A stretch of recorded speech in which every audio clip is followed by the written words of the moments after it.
오늘 주실 하나님의 말씀은 여호수아 8장 1절에서 9절까지 말씀입니다.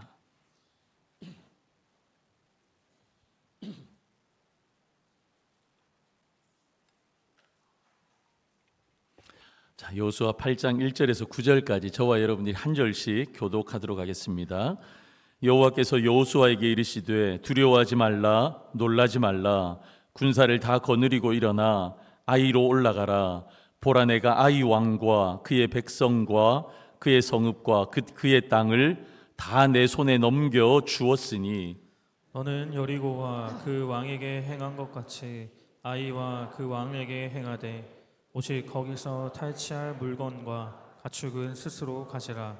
너는 아이성 뒤에 복병을 둘지니라 하시니 이에 여호수아가 일어나서 군사와 함께 아이로 올라가려 하여 용사 3만 명을 뽑아 밤에 보내며 그들에게 명령하여 이르되 너희는 성읍 뒤로 가서 성읍을 향하여 매복하되 그 성읍에서 너무 멀리 하지 말고 다 스스로 준비하라. 나와 나를 따르는 모든 백성은 다 성읍으로 가까이 가리니 그들이 처음과 같이 우리에게로 쳐 올라올 것이라. 그리할 때 우리가 그들 앞에서 도망하면 그들이 나와서 우리를 추적하며 이르기를 그들이 처음과 같이 우리 앞에서 도망한다 하고 우리의 유인을 받아 그 성읍에서 멀리 떠날 것이라. 우리가 그들 앞에서 도망하거든 너희는 매복한 곳에서 일어나 그 성읍을 점령하라. 너희 하나님 여호와께서 그 성읍을 너희 손에 주시리라. 너희가 그 성읍을 취하거든 그것을 불살라 여호와의 말씀대로 행하라. 보라 내가 너희에게 명령하였느니라 하고 함께 읽습니다. 그들을 보내매 그들이 매복할 곳으로 가서 아이 서쪽 베델과 아이 사이에 매복하였고 여호수아는 그 밤에 백성 가운데서 잤더라. 아멘. 제가 광고 시간에 말씀드린 것처럼 2주간 우리 차세대 4개 부서 2주간 설교하고 왔습니다. 아이들 만나고 왔습니다. 제가 우리 2주간 우리 차세대 설교하면서 제가 느낀 2가지 소회를 여러분들에게 조금 나누고 싶어서 말씀을 좀 드릴게요. 첫 번째는 정말 감사했어요. 정말 감사했어요. 요즘 인구 절벽이다, 아이들이 많이 없는 시대다, 뭐 그렇게 이제 그런 시대를 우리가 살아가고 있는데 그럼에도 불구하고 하나님께서 우리 교회 가운데 은혜 주셔서 우리 차세대 아이들이 얼마나 많은지 몰라요. 정말 감사하다. 이건 전적인 하나님의 은혜다라는 생각을 하면서 하나님 앞에 감사를 드렸습니다. 두 번째는 마음 가운데 무거운 어떤 사명감을 가지고 왔습니다. 왜냐하면 우리의 세대보다 우리의 자녀 세대가 믿음으로 살아가기가 더 쉽지 않은 세대를 이제 우리 아이들이 살아갈 텐데, 여러분 신앙의 유산은 실제이다. 신앙의 유산을 더 잘 물려주어야 되겠다. 어른으로, 선배로 더 아름다운 뒷모습을, 믿음의 뒷모습을 물려주어야 되겠다. 그런 생각이 들었습니다. 여러분 우리 차세대, 우리 교회는 차세대 정말 사랑합니다. 담임 목사가 2주간이나 낮예배 강대상을 내려놓고 간다는 거 쉽지 않은 결정인데 그 결정을 한 이유는 정말 귀하니까 우리 자녀들이. 여러분 우리 자녀들을 위해서, 우리 차세대와 우리 청년평원 위해서 여러분 더 많이 기도해 주셨으면 좋겠습니다. 기도해 주실 거죠? 예, 감사합니다. 제가 설교하기 위해서 이 자리에 올라오면, 이 자리에 서면 제가 늘 2가지 생각이 들어요. 2가지 감정이 드는데, 첫 번째는 뭐냐? 여러분들이 정말 귀하다는 것입니다. 감사하고 귀해요. 여러분 매주일 이 자리를 지키며 예배를 드리는 건 솔직히 말씀드리면 당연한 거예요. 뭐 감사할 일이 아니에요. 우리의 당연한 일이지만 제가 볼 때 여러분 한 분 한 분이 정말 귀해요. 얼마나 감사한지 모릅니다. 또 다른 하나는 뭐냐면요, 여러분들이 저에게 화가 나셨나 할 때가 거의 대부분이에요. 왜? 이러고 저를 보시거든요. 그래도 안 웃으셔.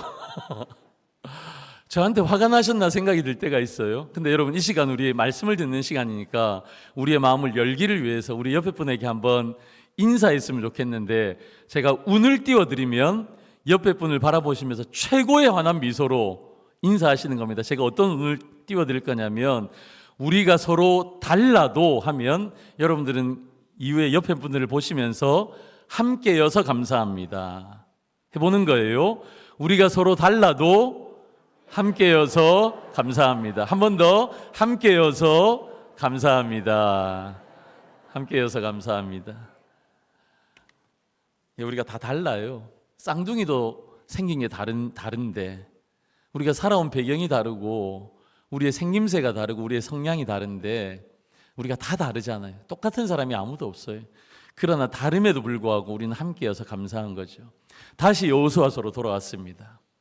이번 8월 남은 2주간 여호수아서 강의하고 9월에 제가 또 기획하고 생각하는 설교의 주제가 있어서 잠깐 또 나눌 텐데, 여러분 오늘 본문의 말씀 제목을요, 다르나 다르게 그러나 함께라고 정해봤습니다.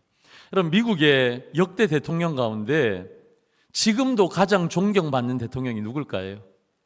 에이브라임 링컨 대통령입니다. 어느 날 링컨 대통령에게 이런 질문을 누군가가 던졌습니다. 당신의 놀라운 성공과 존경받는 삶의 비결이 무엇입니까? 뭐 때문에 링컨 대통령이 이렇게 성공했을까요? 그럼 뭐라고 생각하세요?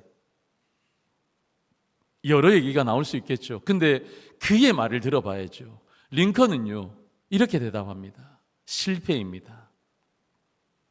제가 수많은 실패를 했기 때문에 오늘 이 자리까지 올 수 있었습니다. 링컨 대통령의 말이에요. 여러분, 실패가 수치가 아니에요. 부끄러움이 아니에요. 오히려 이 실패는요, 성장과 성숙을 위한 하나님의 섭리적인 도구라는 겁니다. 오늘 본문의 여호수아와 이스라엘 백성들 역시 오늘 8장 이전에 7장 몇 주 지나서 기억이 잘 안 나시죠? 아이성 전투에 실패했던 그들의 모습이 나옵니다. 그들은 실패를 경험했습니다. 실패하니까 제가 떠오르는 한 분이 있는데, 제가 아는 어떤 전도사님이에요. 이 전도사님이 신학교를 다닐 때 세상에서 자기가 설교를 세상에서 제일 잘하는 줄 안 거예요. 그러면서 설교가 쉽다고 생각한 거예요. 그럼 맞아요, 틀려요? 안 해보셔서 잘 모르시겠죠. 설교가 정말 힘들어요. 완전 착각한 거죠. 그런데 이 전도사님이 세월이 흐릅니다. 그러면서 강도사님이 되었어요. 그럼 강도사라는 게 뭐냐? 다른 사람들의 물건을 훔치고 다른 사람들의 강도짓을 해도 된다가 강도사가 아니라 주의 도를 전할 수 있는 라이센스를 받았다는 게 강도사예요. 강도사님이 되었습니다. 그리고 목사님이 되었습니다. 그리고 부교육자로 부목사님으로 한 교회를 또 오래 섬깁니다. 그러다가 한 교회 담임이 되어서, 여러분 그 무거운 주일의 설교를 그 목사님이 한 주 해냅니다. 그러면서요, 이전에 그가 생각했던 자신의 어리석음 회개했습니다. 설교가 쉽다고, 설교가 내가 제일 잘한다고 그 마음을 회개했습니다. 이 목사님이 매주 설교하면서 소위 매주 홈런만 쳤겠습니까? 와, 우리 목사님 오늘 설교 너무 좋아, 이런 설교만 있었겠냐고요. 어떨 때는 삼진아웃 당하는 겁니다. 어떨 때는 혼자만 삼진아웃 당하면 되는데 이 설교를 듣는 성도님들도 너무너무 어려운 거예요. 전하는 목사님도 힘들고 말씀 듣는 성도님들도 힘들고, 이걸 전문 용어로 설교에 병살타를 쳤다 그러죠. 설교가 얼마나 어렵고 무거운지 이 목사님이 알게 됩니다. 그 전도사님이 누구냐면, 여러분 너무 잘하시는 분이에요. 누구냐면 김태용 목사입니다. 접니다. 제가 과거에 그렇게 부끄러운 경험이 있습니다. 지난 시간 설교자로 수많은 시간들을 보냈습니다. 제가 올해로 제가 사역자로 시작을 하고 사역을 한 지 26년 차, 27년 차입니다. 여러분 그러니까 제가 설교를 26, 7년을 해온 거잖아요. 그러면 설교를 하면서 삼진아웃도 당해보고 병살타도 쳐보고, 저만 그냥 설교 못하면 되는데 그 듣는 성도님들이 얼마나 힘드셨을까. 여러분 이 시간들을 보내면서 이 설교라는 것이 내 힘으로 되는 게 아니구나, 내 이성과 내 지식과 내 준비로 되어지는 게 아니구나, 설교 준비는 조금 부족한데 성령께서 인도하시면 되는구나, 내가 아무리 완벽해도 성령께서 인도하시지 않고 내 기도가 또 부족하면 또 안 되는 게 이 설교구나.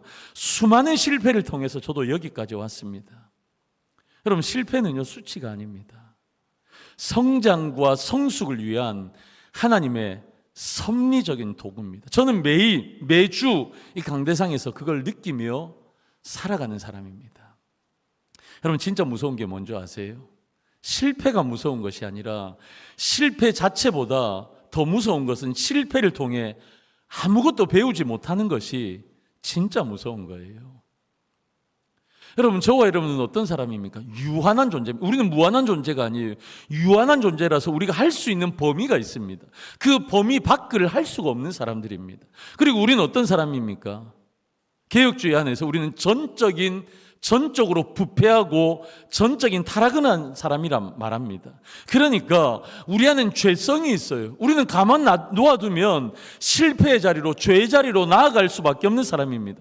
그러니까 우리는 우리의 삶 속에서 우리가 원치 않아도 날마다 실패와 실수를 경험하고 살아가는데, 이 실패와 실수를 통해서 우리는 배움이 있어야 하는 거예요.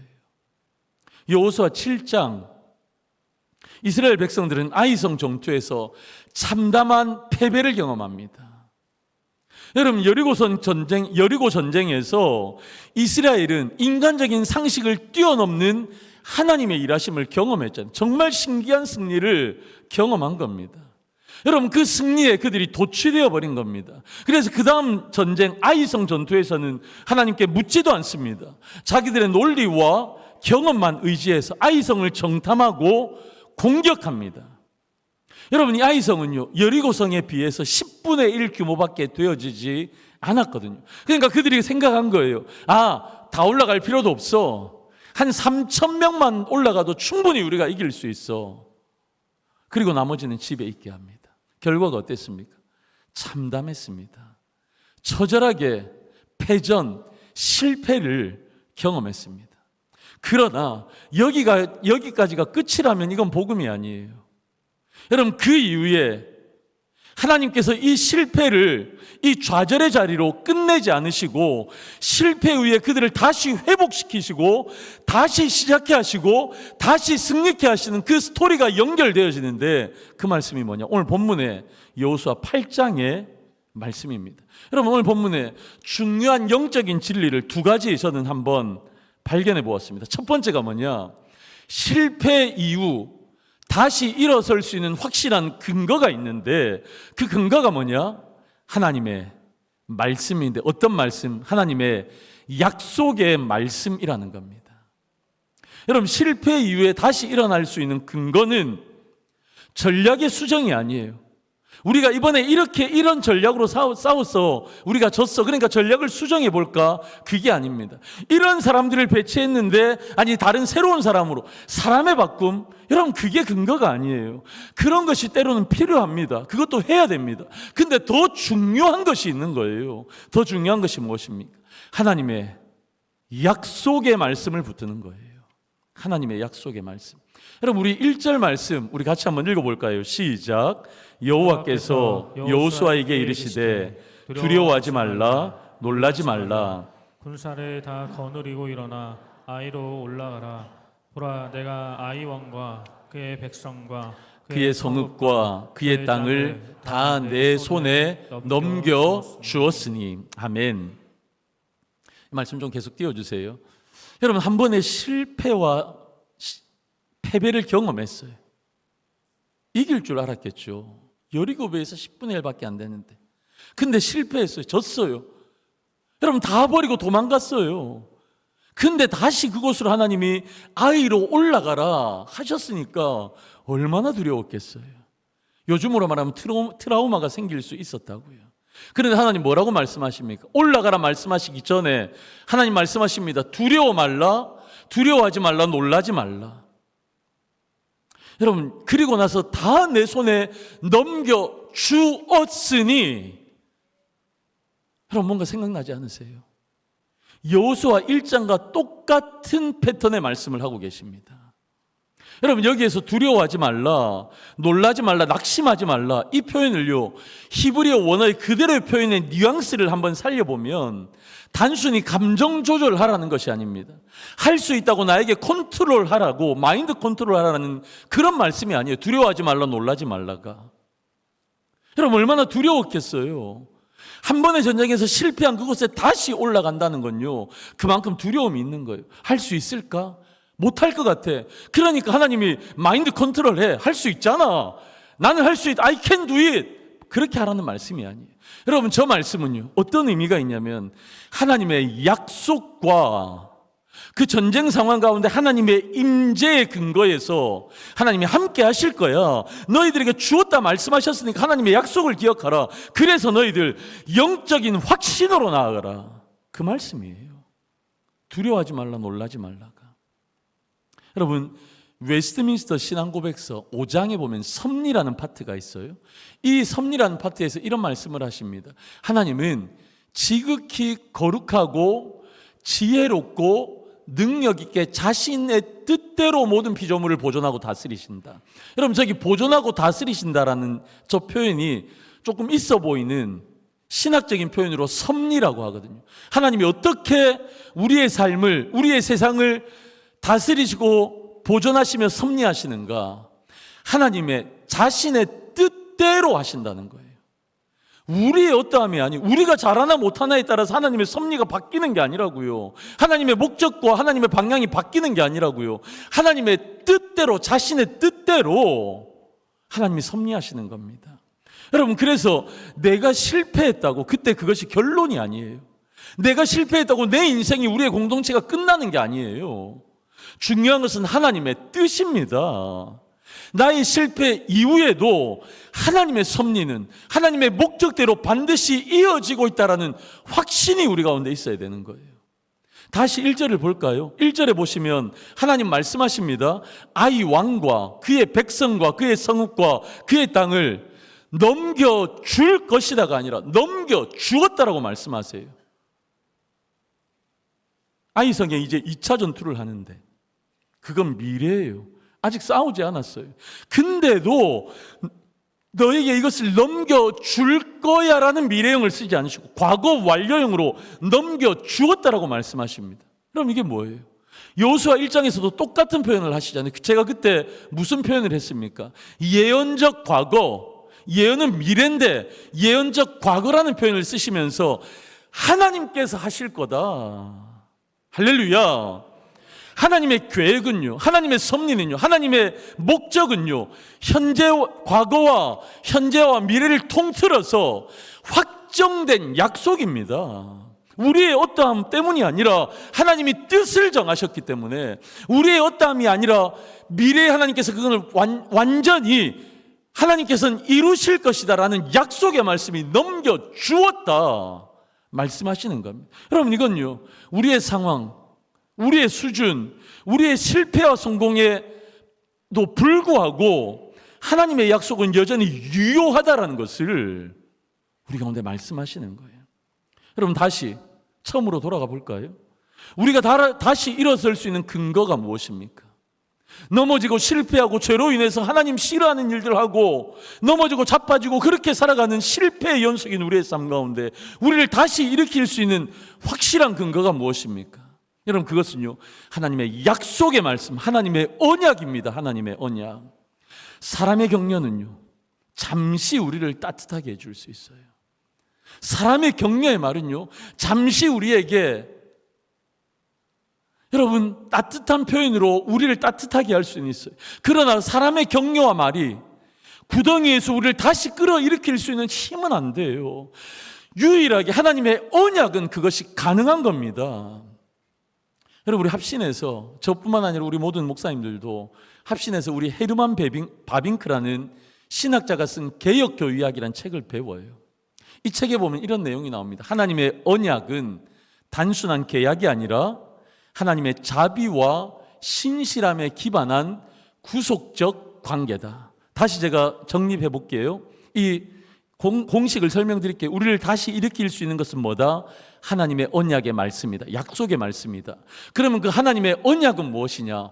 다 빼고 구속적 관계인 거예요. 하나님과 우리의 구속적인 관계가 하나님의 언약이에요. 여러분, 구속이라는 게 뭡니까? 구원하심이에요. 하나님이 우리를 어떻게 구원하셨습니까? 어떻게 구속하셨습니까? 당신의 독생자 예수 그리스도를 종의 형체로 우리와 같은 모양으로 이 땅 가운데 보내신 거예요. 예수님은 자발적으로 순종하셨고요. 그래서 예수님께 33년 동안 종의 모습으로, 저와 여러분들의 모습으로 가장 낮은 비하, 낮아지심으로 33년을 사셨습니다.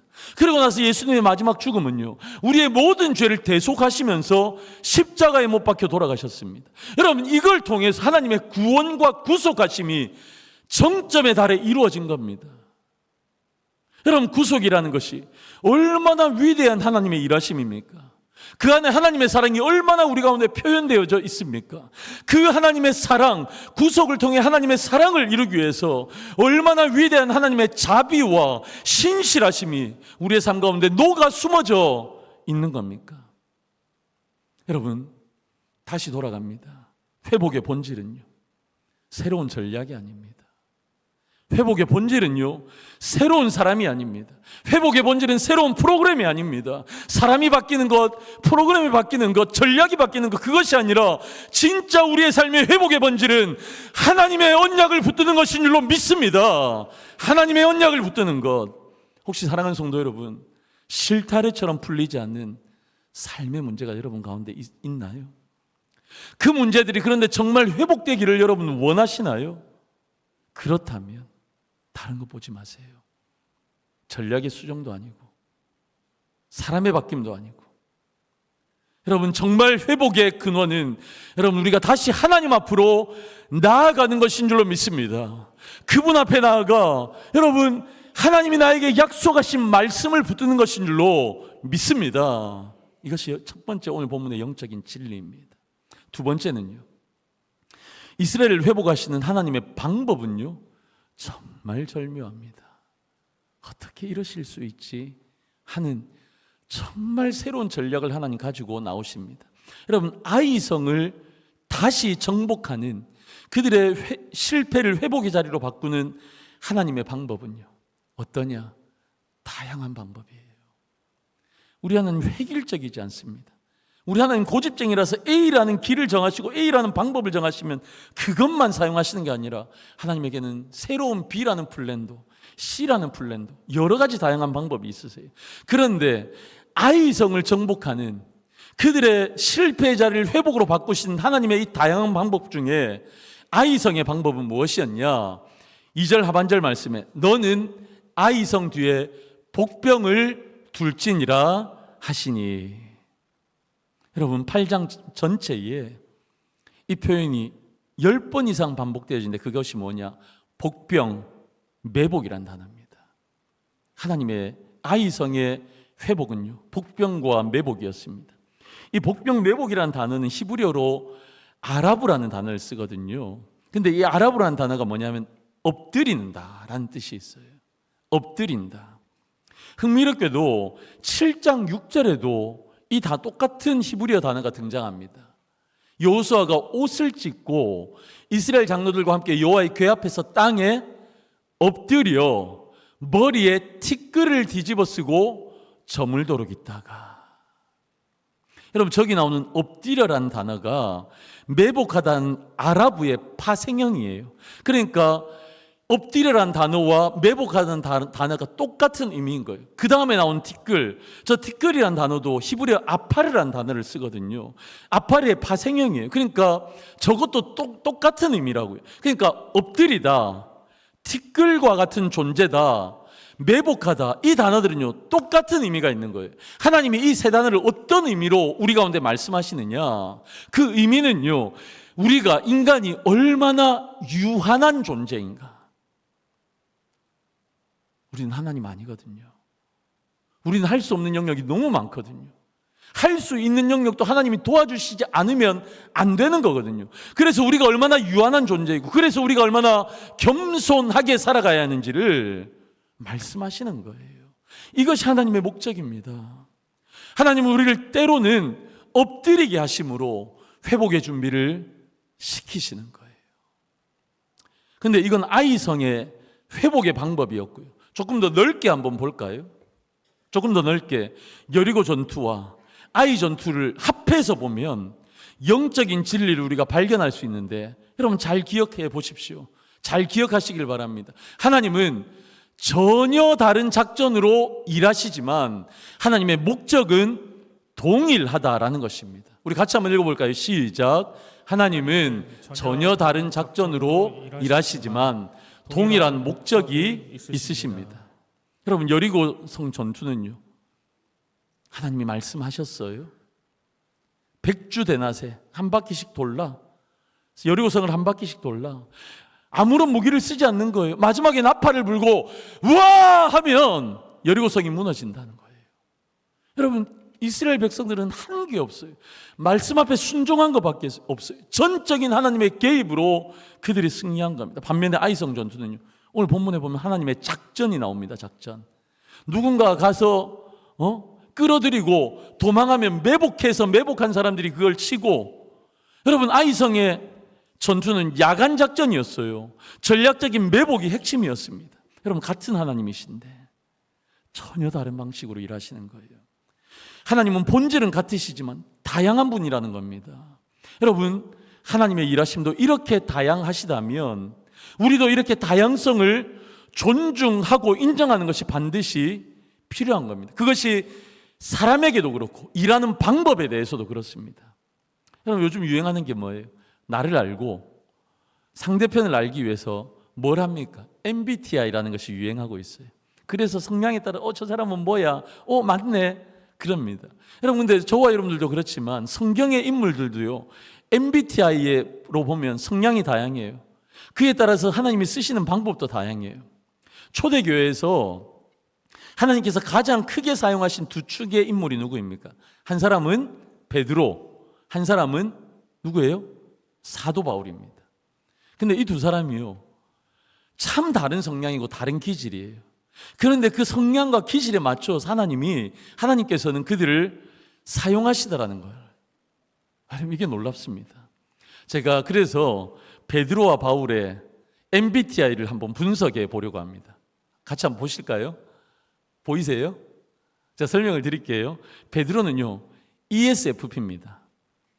그리고 바울은 ENTP입니다. 이게 무슨 말인가 저도 잘 모르지만 하여튼 제가 설명을 좀 드릴게요. 베드로가 ESFP다. 둘 다 외향적인 성격은 맞아요. 근데 그 뒤에가 달라요. 그들의 기질을 보면 베드로는요, 아주 열정적인 사람이에요. 설교를 했으면 저보다 더 소리쳤을 거예요. 아주 그런데 열정적이면서 감성적인 사람이에요. 그리고 현장 중심입니다. 그럴 수밖에 없는 게요, 이 사람이 갈릴리 어부잖아요. 배운 게 많지 않아요. 그냥 평범한 사람이었습니다. 근데 바울은 어떻습니까? 아주 분석적인 사람이에요. 사색적이고요, 전략형입니다. 그럴 수밖에 없는 게 이 사람이요, 로마 시민권자잖아요. 이것만 해도 대단하죠. 바리새인의 율법 박사의 지식인입니다. 가말리엘의 문화생, 그러니까 요즘으로 따지면 하버드 정도 나온 아주 뇌생남인 거예요. 뇌생남. 그러니까 이 리더십의 스타일이, 베드로는요, 현장 중심, 감정에 호소하는 타입이고, 바울은요, 아주 이성적인 논리적인 뇌생남. 근데 하나님께서 그들을 어떻게 사용하십니까? 베드로는요, 아주 감성적인 리더로 세우셔서 강한 교회를 세우십니다. 하나님의 말씀을요, 아주 논리적일 뿐만 아니라 감성적으로는 3,000명, 5,000명이 세례를 받는 역사가 일어나게 그를 사용하십니다. 근데 사도 바울은 어떻습니까? 사도 바울은요, 오히려 매 맞고 도망다닙니다. 베드로처럼 감성적으로 뭔가 파워풀하게 현장 중심은 아니었어요. 그런데 이 이성적인 사역자를요, 성경의 말씀을 기록하게 아주 이성적으로 말씀을 기록하게 하십니다. 그래서요, 그 시대는 헬라 문화였잖아요. 헬라 문화, 그 사색하고 철학적인 그들 가운데 여러분 문장을 써서, 글을 써서 그들 가운데 복음이 확장되어지도록 사용받았던 사람이 사도 바울입니다. 여러분 잘 보세요. 하나님은 베드로의 감성과 단순함도 사용하셨습니다.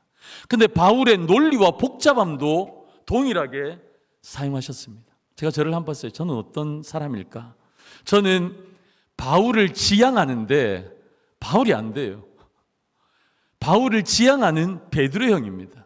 소리 지르고 설교하다가도 잘 울고 혼자 기도하다가도 잘 울고 완전 베드로과예요. 여러분, 그래서 여러분, 우리는 반드시 기억해야 되는 게 있어요. 뭐냐? 공동체 안에서 다양성은 존중되어져야 한다는 겁니다. 여러분, 여리고 전투는 초자연적인 하나님의 일하심이었어요. 근데 아이 전투는 매복이라는 납작 엎드리게 하심에 전혀 다른 방법을 하나님 사용하시더라는 거죠. 하나님의 일하심이 이렇게 다양하다면 우리도 그런 다양성을 인정하는 것이 마땅한 겁니다. 여러분, 나와 다른 사람들을 틀리다고 생각하지 마세요. 여러분, 공동체 안에는 이런 사람도 저런 사람도, 이런 기질도 저런 기질도, 바울 형도 베드로 형도 필요한 겁니다. 저는요, 맛있는 거 먹는 거 참 좋아합니다. 맛있는 거 먹는 거 좋아하는데, 그러다 보니까 여러분, 제 안에 입이 얼마나 중요하겠어요. 입이 맛있는 거 먹어야 되잖아요. 근데 제가 맛있는 거 좋아한다고 제 몸 전체가 입이라 생각해 보세요. 말이 되는 거예요? 맛있는 거 먹기 위해서 거기로 가야 될 거 아니에요. 다리가 필요한 거예요. 그거 먹으려면 팔이 필요하잖아요. 그거 소화시키려면 장기도 필요하잖아요. 그거 뭐 먹을까 고민하려면 뇌도 필요하잖아요. 여러분, 입도 있지만 손과 발도 다 필요한 거예요. 몸 안에서는. 공동체 안에도 마찬가지입니다. 냉철하게 판단하고 일을 추진하는 이성적인 사람도 필요해요.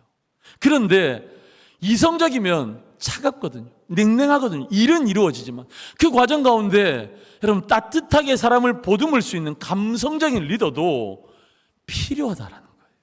이런 사람도 저런 사람도. 여러분, 영역을 조금 바꾸어 볼까요? 때로는 하나님께서 나의 인생을 인도하실 때도 다양한 방법으로 인도하세요. 여러분, 우리의 신앙이 연약하고 어릴 때는요, 여러분, 승승장구하는 형통의 길을 허락하십니다. 처음부터 하나님 고난 많이 주시지 않으세요. 우리의 신앙이 여리기 때문에 하나님이 우리를 우쭈쭈쭈 아이들 뭐 잘못해도 그냥 안아주고 하는 것처럼 하나님이 우리의 생각보다 더 잘되게 인도하시는 경우가 많아요. 그런데 어떤 우리의 신앙의 정점이 되어지면, 신앙이 우리가 조금 익어지면 어떻습니까? 아픔과 고난이 올 때가 있습니다. 하나님께서 우리를 광야 학교로 몰아가실 때가 있습니다. 그래서 그 광야 학교에서 훈련을 통해 우리를 정금과 같이 단련하시기도 합니다. 여러분, 우리의 한 인생, 나의 인생을 보아도 하나님이 나를 다루시는 시대적으로 다른 방법들이 있는 거예요. 하나님의 일하심의 방법은 다르지만 그러나 하나님의 목적은 동일한 거예요. 하나님의 목적. 이 두 전투를 통해서 동일한 하나님의 목적이 무엇입니까? 이 목적은요, 하나님 앞에서 우리가 얼마나 유한한 존재인가, 우리가 얼마나 무능한 존재인가, 이 아이성 하나도 우리의 마음대로 이겨낼 수 없는 우리는 얼마나 유한하고 무능한 존재인가 발견하라는 거예요. 그 반대로 우리는 이렇게 유한하고 무능한 존재이지만 하나님은 얼마나 무한하시고 능력이 한이 없으시며 전능하신지를 알라 말씀하시는 겁니다. 그래서 여러분, 어떻습니까? 우리의 삶의 태도는요, 하나님 앞에 겸손해야 돼요. 하나님만 의지하며 살아가야 돼요.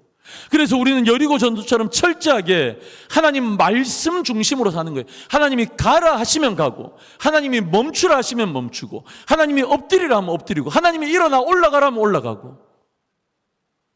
아이성 전투처럼 때로는 하나님 앞에 바짝 엎드려야 할 때도 있다라는 거예요. 사랑하는 성도 여러분, 저는 오늘 이 말씀을 준비하고 여러분에게 나누면서 한 문장을 제가 이 타이핑을 하면서 정말 큰 은혜와 도전이 되었습니다. 하나님의 위로를 경험했습니다. 그게 뭐냐? 실패는 회복의 시작점이라는 겁니다. 실패는 회복의 시작점이에요. 여러분, 우리가 살아가면서 겪는 어두움의 밤, 이해할 수 없는 고통, 실패의 시간이 있습니다. 여러분, 근데 그때 하나님께서 나를 엎드리게 하시는 시간이에요.